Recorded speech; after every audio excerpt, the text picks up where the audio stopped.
back. We're at the very bottom of Purple 24. And the Board of Review Safety Net for K-6 students. The Board of Trustees approved this. Students in kindergarten through 6th grade may be suspended for a semester or more or permanently expelled only after the Board of Trustees of the school district has reviewed the circumstances and approved.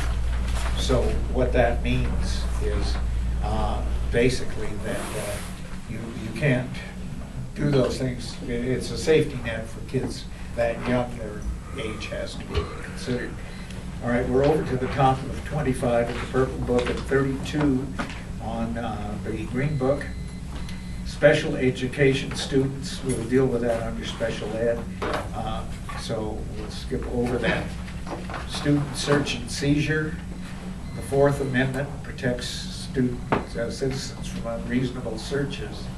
The big Supreme Court case here dealing with schools is New Jersey versus TLO. And that case would be referred to, you could probably guess, as TLO. Wouldn't be New Jersey again because it'd be 500 New Jersey cases. So it's, if they refer to it like they do on the test as TLO, the Supreme Court established the prevailing precedent about school seizures and seizures. And to simplify that one paragraph there is that first, the search has to be done with reasonable suspicion. There has to be reasonable suspicion. And secondly, it cannot be intrusive. And so those are the two guidelines that they would ask you about, would be reasonable suspicion and non-intrusive. And a new one that probably isn't in your green book is the Safford case. They would refer to it as Safford. It's a great big long, I love court cases. It's Safford Unified School District number 1 et al.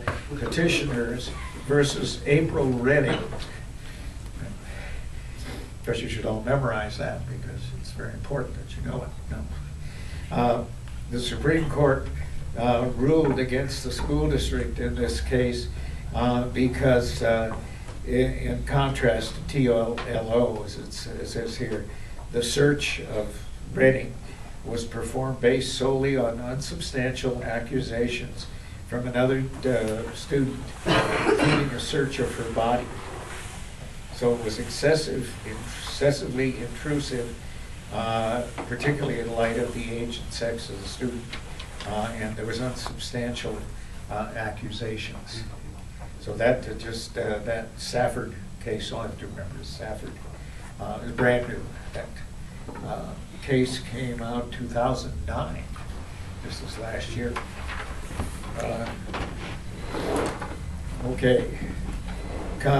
Basically, they point out here that the courts have been more receptive to searches because of immediate danger to students, such as concealed weapons and drugs.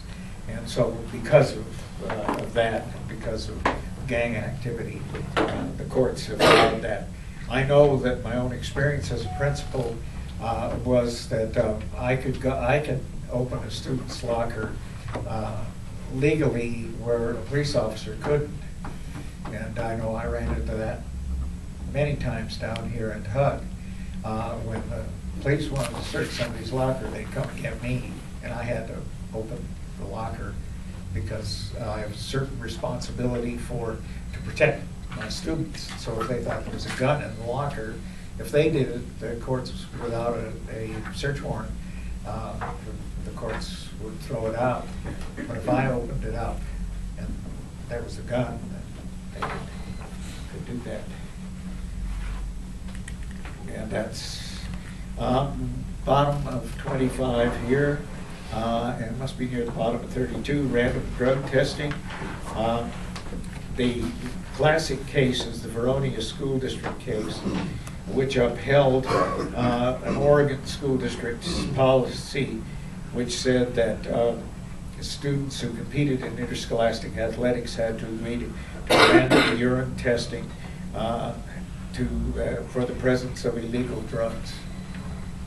So now the question they're going to ask you, I understand, is that the Vernonia School District Court or the U.S. Supreme Court ruled that all students could be tested. That's false.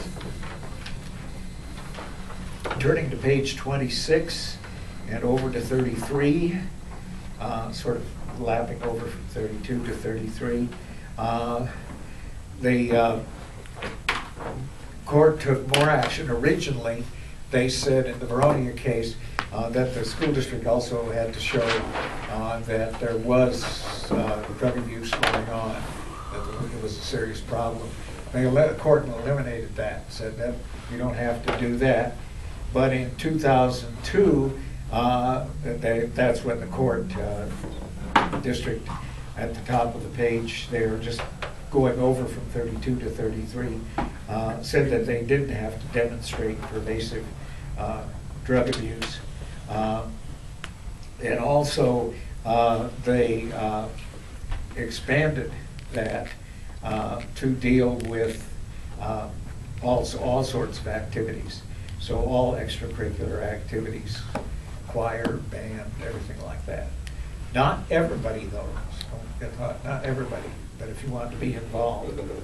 And the other thing they stipulated, which is really interesting, is that they said that the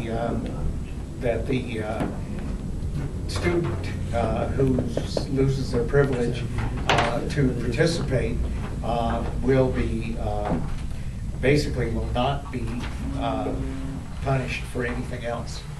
Won't be expelled or suspended for drug abuse or anything like that, but will only lose that.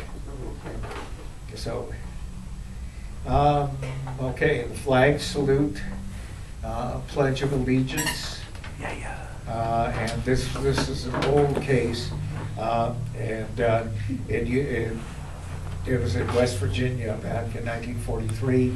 A Jehovah's Witness student refused to pledge allegiance to the flag, and so the student was suspended.